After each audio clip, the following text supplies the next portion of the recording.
जैसा कि मैंने कल ही आपको एएनएम एडमिशन को लेकर अपडेट दी थी साथियों, और जीएनएम की जो एडमिशन है उसका भी नोटिफिकेशन है वो जारी हो चुका है। तो आप सभी जीएनएम के बारे में अच्छे से परिचित होंगे। जनरल नर्सिंग मिडवाइफरी का ये कोर्स कर सकते हैं और नर्स सेक्टर में आप जो है अपना करियर बना सकते हैं। ये पुरुष कैंडिडेट्स भी कर सकते हैं। इसमें क्या चीज़ें रहने वाली है, आप कैसे फॉर्म भर पाएंगे, क्या एज लिमिट रहेगी, सिलेक्शन की क्या प्रोसेस रहेगी, आर्ट्स वाले हैं, कॉमर्स वाले हैं, उन सबके क्या क्या क्राइटेरिया रहने वाले हैं, और आप ये करेंगे तो फ्यूचर में इसका क्या क्या स्कोप रहेगा, वो सारी चीज़ें आज के इस वीडियो में कंप्लीट आपसे मैं शेयर करने वाला हूँ। नमस्कार दोस्तों, एजुकेशन जॉब हेल्पलाइन की एक और हेल्पफुल और लेटेस्ट इंफॉर्मेशन वीडियो में आप सभी का स्वागत है। तो जैसा कि साथियों यहाँ पर मैं अलग अलग एजुकेशन अपडेट और जो भी कोर्सेज जो होते हैं उसकी लगातार मैं अपडेट्स वगैरह लेकर आता रहता हूँ। तो आप जरूर यूट्यूब चैनल को सब्सक्राइब कर दीजिएगा। इसका बेनिफिट होगा, आपको सारी अपडेट्स मिल पाएंगी और सारी जानकारी आपको टाइम टू टाइम मिलती रहेगी। तो जनरल नर्सिंग एंड मिडवाइफरी प्रशिक्षण जो पाठ्यक्रम है सत्र 2023-24 की जो ये संक्षिप्त विज्ञप्ति जो एडमिशन की है ये जारी हो चुकी है। इसमें आप कंप्लीट एडमिशन ले सकते हैं। आपको साथियों ऑनलाइन फॉर्म इसमें अप्लाई करना होगा। 25/12/2023 इसके फॉर्म भरने की लास्ट डेट है। और यहाँ पर साथियों आपके 10 दिसंबर 2023 से फॉर्म स्टार्ट होंगे। 10 से 25 के बीच में आपको जो है फॉर्म अप्लाई करना है। सबसे पहले हम इस कोर्स की शैक्षणिक योग्यता की हम बात कर लेते हैं। जैसा कि मैंने कहा, आर्ट्स वाले भी पात्र हैं, बिल्कुल पात्र रहेंगे। शैक्षणिक योग्यता की मैं अगर मैं बात करूँ तो आपका यहाँ पर 12th पास आउट कैंडिडेट होना चाहिए, वो इसके लिए जो है फॉर्म अप्लाई कर सकता है। अगर आपने सीनियर सेकेंडरी कर रखी है तो आप इसके लिए अप्लाई कर सकेंगे। बस शर्त ये रहेगी कि आपने अगर मान लो जीव विज्ञान वर्ग में आपकी 12th है, फिजिक्स केमिस्ट्री और बायोलॉजी में अगर आपने 12th कर रखी है तो आपको प्रायोरिटी मिलेगी, मतलब आपको प्राथमिकता दी जाएगी। और अगर 12th में जो है बायो वाले जो कैंडिडेट्स नहीं उपलब्ध होते हैं उसके बाद फिर जो आते अन्य विषय जो होती हैं, जो मतलब जो आपका चाहे आर्ट्स आ गया, चाहे मैथमेटिक वाला आ गया, चाहे कॉमर्स आ गया, तो उन सभी को उसके बाद लिया जाएगा। तो कुल मिलाकर बात ये रह जाती है कि आपको जो गवर्नमेंट कॉलेजेस की जो सीट है वो नहीं मिल पाएगी। बाकी आप नॉर्मल अगर आर्ट्स सेक्टर से या कॉमर्स से भी है, अगर आप जीएनएम करना चाहते हैं तो आप जरूर इसके लिए कर सकते हैं। आपके इसके लिए एलिजिबल है, आपको कहीं कोई समस्या नहीं है। और अगर 12th में बायो है तो आपका नॉर्मली आराम से आपका गवर्नमेंट कॉलेज में एडमिशन हो जाएगा। ठीक ठाक परसेंटेज है तो कहीं कोई इतनी कोई प्रॉब्लम आने वाली नहीं है। इसमें आपका जो एडमिशन होने वाला है वो आपको मेरिट के आधार पर आपका एडमिशन किया जाएगा, मतलब इसकी जो परसेंटेज है उसी के बेस पर आपकी मेरिट बनेगी और उसी के अकॉर्डिंग आपका सिलेक्शन होगा। जीएनएम में अगर मैं एज लिमिट की मैं बात करूँ तो आपकी जो एज लिमिट के लिए जो उम्र का आधार माना गया है वो 31/12/2023 को आधार माना गया है।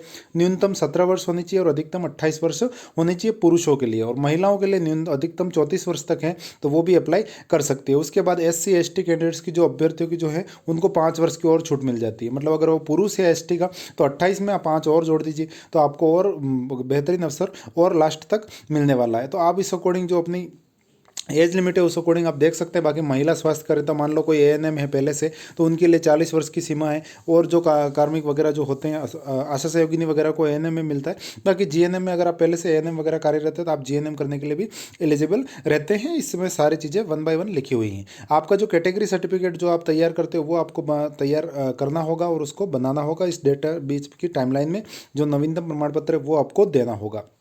सीटों की संख्या साथियों यहाँ पर दोनों ही है, राजकीय गवर्नमेंट कॉलेज भी है, प्राइवेट कॉलेजेस भी है। तो उनकी जो काउंसलिंग से पूर्व आपको वेबसाइट पर मिल जाएगी। अभी कोई इन्होंने कुछ क्लियर किया नहीं है। बाकी गवर्नमेंट कॉलेज में एडमिशन होता है तो आपको बहुत अच्छी फीस, नॉर्मल सी, मतलब नॉर्मल से नॉर्मल फीस में आपका कोर्स हो जाएगा।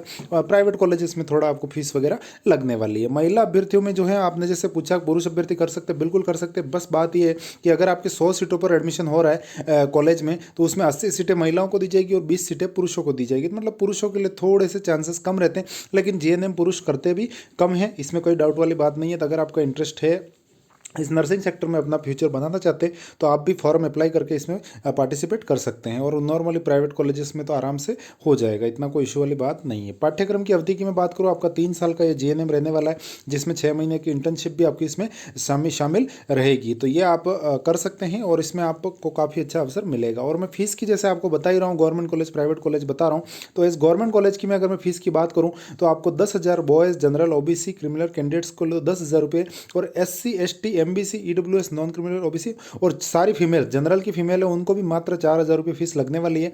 और बाकी बॉयज़ के लिए 10,000 रुपये फीस रहेगी। तो यहाँ पर ये SC ST MBC EWS के लिए 4,000 ही रहने वाली है। बाकी निजी कॉलेज में आप जाते हैं 50,000 प्रति वर्ष इस फीस के अलावा और अलग से फीस भी आपको लग जाती है। तो ये कुछ है, मतलब प्राइवेट कॉलेजेस में अगर आप जा रहे हैं 50-60,000 समथिंग वार्षिक फीस रहेगी। गवर्नमेंट कॉलेज आ रही है और आप मेल हैं 10,000 में निपट जाएंगे।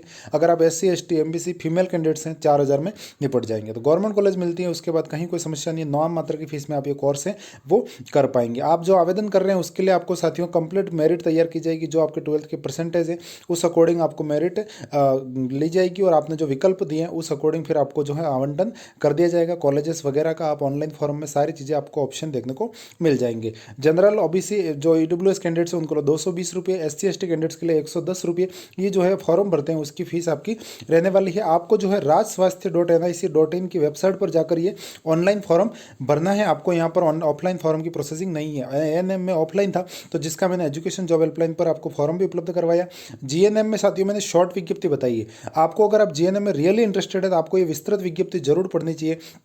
इस विस्तृत विज्ञप्ति को मैं PDF के रूप में अपना जो टेलीग्राम चैनल है एजुकेशन जॉब हेल्पलाइन, यहाँ पर ये चैनल है आप जैसे देख पा रहे हैं, इस प्रकार के लोगों के साथ ये चैनल आपको देखने को मिलेगा। तो इस चैनल को ज्वाइन कर लीजिएगा, मैं यहाँ PDF उपलब्ध आपको करवा दूंगा। तो जिससे क्या होगा, आप ये विस्तृत विज्ञप्ति उसको और पूरा पढ़ लीजिएगा। लगभग मैंने बातें बता दी है, 25 दिसंबर लास्ट डेट है, लेकिन और भी कुछ बातें चूक रहे हैं तो आप ये विस्तृत विज्ञप्ति पढ़ के पूरी चीज़ें समझ सकते हैं। तो टेलीग्राम चैनल ज्वाइन कर लेंगे तो आपको भर्तियों संबंधी, जॉब संबंधी अपडेट्स लगातार देखने को मिलेगी। कहीं कोई उजुल फिजुल बातें नहीं होती, बिल्कुल जो आपको काम की बात है पॉइंट टू पॉइंट, और जितनी भी जो बातें आपको जाननी चाहिए वो सारी बातें मैं सिंपल लैंग्वेज में आपके लिए जरूर क्लियर करके हर वीडियो में लेकर आता रहता हूं। अगर वीडियो अच्छा लगा है और लगता है कि आपको चैनल के साथ जुड़ना चाहिए तो आप चैनल को सब्सक्राइब कर लीजिएगा, थोड़ा शेयर किया कीजिएगा ताकि और भी कैंडिडेट्स तक हम पहुंच सकें।